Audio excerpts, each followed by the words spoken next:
구원을 누리는 삶이라는 측면에서 봤을 때는 영적 영양 실조에 걸리게 된 그런 모습으로 생명만 겨우 부지해가는, 보존해가는 그런 모습으로 우리가 현실을 살아가는 것과 다를 바가 없다는 거예요. 정말 여러분들이 이 교회론에 대해서 안다 하면서도 정작 어떤 문제가 내 앞에 딱 부딪히게 되면 그 알았던 교회론은 사라져버리고 나의 어떤 이해관계와 얽매여서 그냥 훌쩍 쉽게 떠나버리는 너무나 안타까운 일이에요. 그것이 지상에 존재하는 지역교회의 한계여 연약성일 수도 있지만 우리는 그것을 그냥 그것으로만, 연약성으로만, 한계로만 여겨서 나도 그럴 수밖에 없다. 그럴 것이 아니라 연약성임에도 불구하고, 한계임에도 불구하고 그것을 극복해야 된다는 심정을 가지고 우리가 극복해 나가야 되지 않겠습니까? 그런 일이 주어진다라면. 이게 성숙한 그리스도인의 모습이요, 성숙한 교회의 모습이죠. 참 이 북쪽 지방의 레위인들, 제사장들, 오로지 하나님을 신실히 섬겼던 사람들이 모든 향유와 산업을 다 뒤로 한 채 이렇게 남아했다. 왜 남아했습니까? 거기는 예루살렘 성전이 있기 때문에 하나님께서 그 이름을 두시려고 했던 그곳, 그 성전, 그곳이 있기 때문에 그 신앙의 정통성을 쫓아서 순수성을 따라서 믿음의 절개를 보존하기 위해서 모든 것, 기득권 다 포기하고 왔다는 거예요. 내려왔다는 거예요. 오늘 우리에게 이런 마음이 21세기를 살아가는 이 현대교회 성도들에게 자칫 약화될 수 있는 이런 신앙의 순수성과 정통성이 회복되어져야 되지 않겠는가. 왜냐하면 예루살렘 성전에서 예배를 드린다라는 것은 바로 성전의 실체 대신 예수 그리스도의 이름으로 드리는 예배라는 이런 신약적 의미가 거기 담겨 있거든요. 실체로서.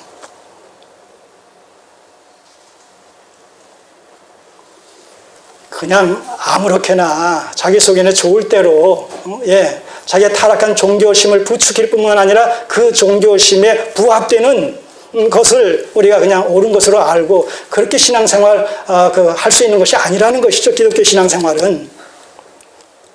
다른 그 종교에는 가능해요. 그런 것이. 자기 속에는 좋을 대로 믿어도 돼요. 그러나 기독교 신앙의 정체성은 뭐예요?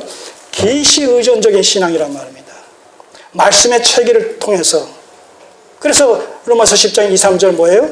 너희가 하나님께 열심히 있으나 지식을 쫓은 것이 아니라, 그렇게 지식을 쫓은 것이 아니게 될 때 어떻게 돼요?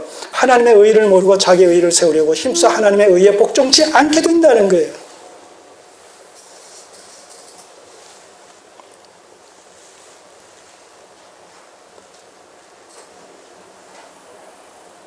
지금 우리나라의 기독교 인구가 얼마나 됩니까? 이제는 총 인구가 4천만이었을 때 1200만까지 통계적으로 통계 숫자가 올라갔던 적이 있었어요. 지금은 계속 하강 국면이죠. 캐톨릭과 불교 쪽에는 자꾸 늘어나는데 유독 기독교 개신교에만 자꾸 내려가죠. 지금 얼마? 850만? 800만? 여러분 800만이다 라고 한다면 그 중에 성경대로 성경의 원리를 쫓아 진리에 접촉되어진 바른 성도, 하나님께서 옳다 인정하실 수 있는 바른 성도는 몇 프로나 될까요? 몇 명이나 될까요? 물론 저는 온전한 것을 얘기한 것이 아닙니다. 바른 진리의 말씀에 접촉되어져서 연약함과 부족함이 있더라도 바른 신앙관을 갖고 있는, 성경적인 기독교 신앙관을 갖고 있는, 여호와의 신앙을 갖고 있는, 얼마나 될까요? 800만의 10%?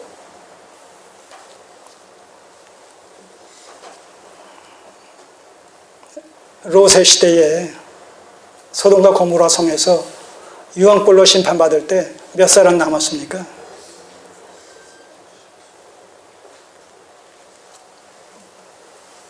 하나님께서 옳다 인정함을 받을 수 있는 성도의 수는 우리가 생각하듯이 그렇게 많은 숫자가 아닐 겁니다.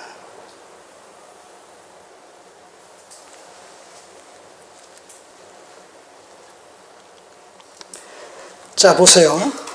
이 일이 얼마나 하나님을 기쁘시게 해드리고 하나님께 영광 돌리는 일인지 그 결과가 어떻게 되는지 보세요. 16절부터 다시 읽습니다. 이스라엘 모든 지파 중에 마음을 오로지 하여 이스라엘 하나님 여호와를 구하는 자들이 레위 사람을 떠나 예루살렘에 이르러 그 열조의 하나님 여호와께 제사하고자 한지라. 그러므로 3년 동안 유다 나라를 도와 이들이 내려와서 도왔다는 것이죠. 유다 나라를 도와 솔로몬의 아들 르호보암을 강성하게 하였으니 이는 그들 무리가 3년을 다윗과 솔로몬의 길로 행하였습니다라.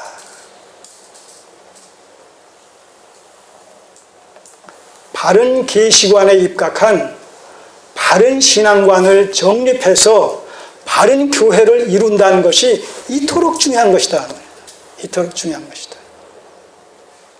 바른 지식, 바른 신앙, 바른 교회. 우리 모토 아닙니까?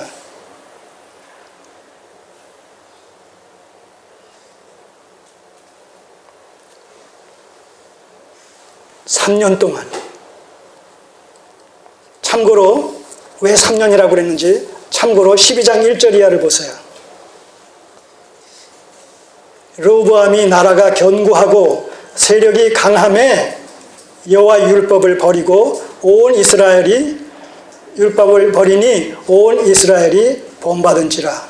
저희가 여호와께 범죄하였으므로 르호보암 왕 5년에 애굽 왕 시삭이 예루살렘을 치러 올라오니. 하나님과 바른 말씀에 입각하여 하나님과 바른 관계를 유지하고 보존해 나감으로 말미암아 하나님께서 그들과 함께 하시는 그 상태가 어떤 상태예요? 그것이 강성함의 상태라는 거예요. 여기서 얘기할 때 17절 그러므로 3년 동안 유다 나라를 도와 솔로몬의 아들 르호보암을 강성하게 하였으니. 강성하게 한 동인이 뭐겠어요? 바로 이들이, 레위인들이, 제사장들이 오로지 하나님을 올곧게 섬겼던 그들이 내려와서 그 성전 제사 문화가 활성화되어진 것이죠.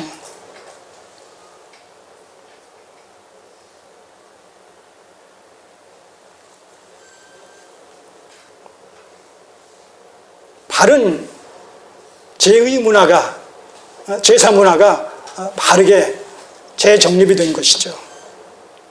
말씀에 입각해서 말씀이 이루어지고 말씀을 이루는 자로서의 삶을 적극 살아가는 그것이 뭐예요? 그게 부흥이라는 거예요. 그래서 사도행전에서 나오는 그런 그 부흥이라는 개념은 숫자가 많아졌다라는 의미의 부흥의 개념이 아니에요. 말씀이 흥왕했다라는 것으로서의 내적인, 영적인 그런 의미의 부흥의 개념이지. 여기서 강성의 의미도 마찬가지입니다. 하나님께서 함께 하실 때에 어느 나라가 단지 두 지파로 말미암아 구성된 남유다를 넘보지 못했다는 거예요. 그러나 여기에 도취가 되어지고 여기에 자긍함으로 말미암아 교만에 빠지고 그래서 불순종하고 열왕기서에서는 이 르호보암이 여기서는 그래도 긍정적으로 완곡하게 표현 쓴 거예요. 여로보암이 율법을 버리고 여호와 율법을 버렸다. 근데 열왕기상 14장에서는 우상을 숭배했다는 거예요. 우상을 숭배했다. 그랬을 때 애굽 왕 시삭이 침공에 들어와서 여기 국방력 강화의 목적으로 설립된 건축된 이 15개 성읍을 쑥대밭을 만들어 버렸다는 것이죠. 솔로몬이 금방패를 만들었던 그 방패들 다 탈취해 갔다는 거예요. 하나님이 우리와 함께 하신다. 여러분, 이것이 얼마나 우리로 하여금 세상을 능력 있게 담대하게 나아가게 하는, 살아가게 하는 결정적인 하나의 동력이 되는지 모릅니다. 하나님께서 나와 함께 하신다. 그러면 아무것도 무서워할 것이 없잖아요. 천지의 주대가 되시는 만왕의 왕 되신 창조주가 되시는 하나님께서 나를 아신다 하고 나와 함께 하시겠다 하고 세상 끝날까지 함께 하시겠다고 내 필요를 채워주시겠다고 일구이연하실 수 없는 하나님께서 이렇게 말씀하신다. 그리고 우리는 그분의 약속의 자녀요. 그분의 언약 백성이요. 그리스도의 피로 값주고 사신 자들이다 라고 했을 때 여러분 무엇이 우리로 하여금 염려하고 근심 걱정에 빠질 이유가 어디 있습니까? 근데 현실에서는 때때로 그러죠.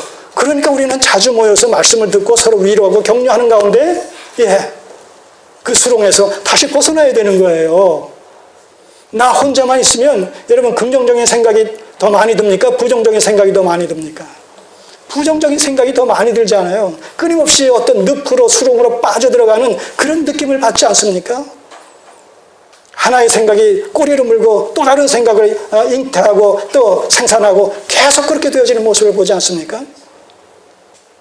그래서 우리는 더더욱 종말이 가까울수록 뭐예요? 더 자주 만나야 된다는 거예요. 더 자주 모여야 된단 말입니다. 모여서는 어떻게 돼요? 그저 증권 얘기나 하고 세상 돌아가는 얘기만 하고 그러다 끝나요? 아니죠. 말씀의 교제. 찬송하고 기도하고 말씀으로 교제하고 그래서 우리의 영혼을 다시 소성시켜야죠. 말씀으로 다시 무장을 하게 되죠. 그럴 때 어떤 생각이 듭니까? 어떤 느낌을 받게 됩니까? 넉넉히 세상을 이길 수 있다라는 이런 담대함을 갖게 되지 않습니까?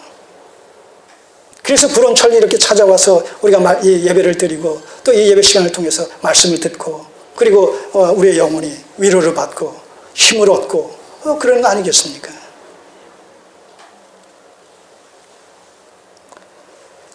(18절에서) 나머지 23절까지의 내용은 르호보암이 솔로몬에게는 버금가지 못하지만 많은 이 아내와 또 첩들을 거느리게 됐고 그로 말미암아서 여러 아들을 또 딸을 이렇게 낳게 되어진 이런 내용들이 소개되고 있습니다. 21절을 보세요. 르호보암이 아내 18과 첩 60을 취하여 아들 28명과 딸 60명을 낳았다는 거예요. 자, 이것도 아까 제가 왕의 규례에 대해서 신명기 17장에 왕의 규례에 대한 말씀을 드렸는데 거기에 입각해서 봤을 때는 이것도 긍정적인 면입니까? 부정적인 면이겠어요? 부정적인 면이죠. 솔로몬은 천여 명의 처첩으로 말미암아서 말년에 우상을 숭배하는 큰 범죄에 빠지게 됐었단 말입니다. 그러니까 그런 맥락에서 봤을 때 이렇게 많은 이런 그 처첩을 거느리고 자녀를 낳았다라는 것은 우리가 그렇게 긍정적으로 볼 수 없는 것임에도 불구하고 역대서 기자는 아까 말씀드린 대로 11장 전체의 총 주제가 남유다의 번성, 하나님의 그 다윗의 등불을 보존하시는 것으로 말미암는 남유다의 번성이라는 이런 큰 주제하에 소개되어진 그런 사건들이기 때문에 이 사건을 긍정적인 측면으로 역대서 기자는 기술하고 있다는 것이죠. 특별히 그 22절을 보시면 마아가의 아들 아비야를 세워서 장자를 삼아 그 마아가는 그 압살롬의 딸입니다. 그 앞에 나오는데 압살롬의 딸 마아가를 모든 처첩보다 더 사랑하여 마아가의 아들 아비야를 세워서 장자를 삼아 형제 중에 머리가 되게 하였으니 자 여러분 이렇게 여러 처첩들을 거느리고 여러 아들들이 생기게 되면 뭐예요? 권력 다툼이 일어나게 되잖아요. 그런데 르호보암은 그것을 염두에 두고 미리 자기가 사랑하는 아내 이 마아가의 아들 아비야를 장자로